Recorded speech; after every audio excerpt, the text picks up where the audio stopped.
Genesis chapter 21.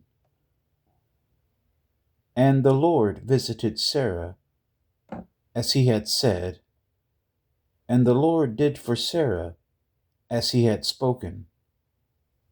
For Sarah conceived, and bore Abraham a son in his old age, at the set time of which God had spoken to him. And Abraham called the name of his son who was born to him, whom Sarah bore to him, Isaac. Then Abraham circumcised his son Isaac when he was 8 days old, as God had commanded him. Now Abraham was 100 years old when his son Isaac was born to him. And Sarah said, God has made me laugh, and all who hear will laugh with me. She also said, Who would have said to Abraham that Sarah would nurse children? For I have borne him a son in his old age. So the child grew and was weaned, and Abraham made a great feast on the same day that Isaac was weaned. And Sarah saw the son of Hagar, the Egyptian, whom she had borne to Abraham, scoffing. Therefore she said to Abraham, Cast out this bondwoman and her son, for the son of this bondwoman shall not be heir with my son, namely with Isaac. And the matter was very displeasing in Abraham's sight because of his son.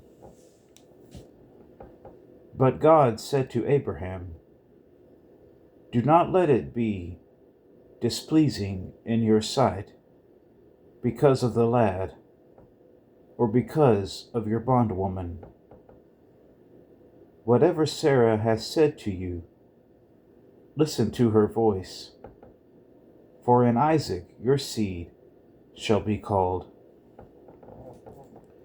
Yet I will also make a nation of the son of the bondwoman, because he is your seed. So Abraham rose early in the morning, and took bread and a skin of water, and putting it on her shoulder, he gave it and the boy to Hagar, and sent her away. Then she departed and wandered in the wilderness of Beersheba. And the water in the skin was used up, and she placed the boy under one of the shrubs.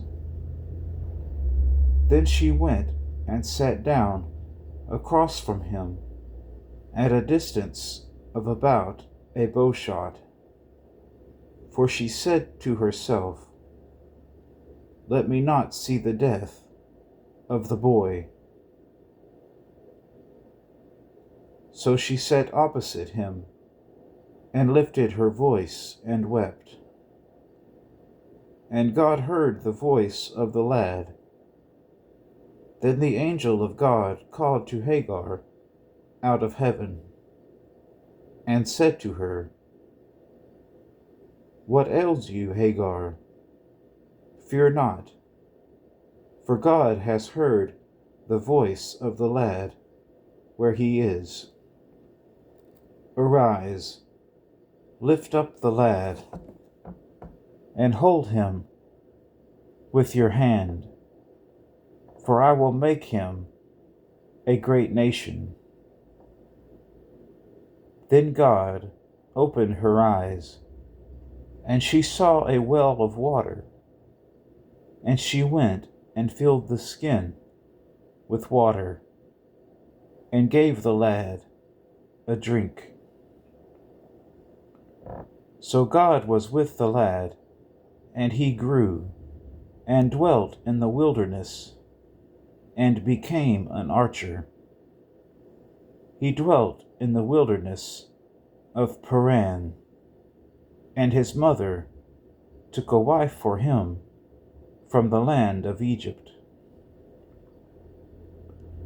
And it came to pass at that time that Abimelech and Phicol, the commander of his army, spoke to Abraham, saying, God is with you in all that you do. Now therefore, swear to me by God that you will not deal falsely with me, with my offspring, or with my posterity, but that according to the kindness that I have done to you, you will do to me and to the land in which you have dwelt. And Abraham said, I will swear. Then Abraham rebuked Abimelech because of a well of water which Abimelech's servants had seized.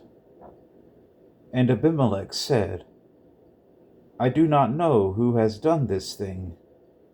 You did not tell me, nor had I heard of it until today.